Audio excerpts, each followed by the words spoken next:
Hello, I want to talk to you today about the bit compare section and why and how you would use it. Let's go in to bit compare.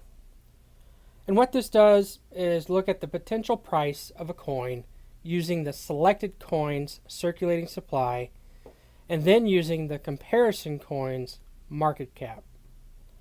So if we're going to look at NEO, and we wanted to see its potential price based on where Ethereum is at right now.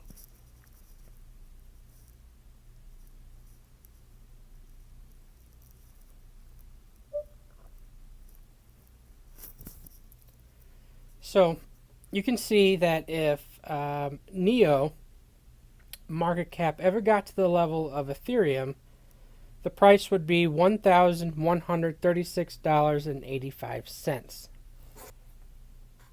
So the second half is just comparing the selected coin price. And let's just say if we wanted to double NEO, what would that be? So that would be $394.14. And then you could look at the potential market cap of that. So at 5x NEO's market cap would be 25,619,000,000. And then you would go to somewhere like CoinMarketCap or whatever and compare that to see if that's realistic. That's it. It's pretty straightforward. I hope you like it. And thank you for watching.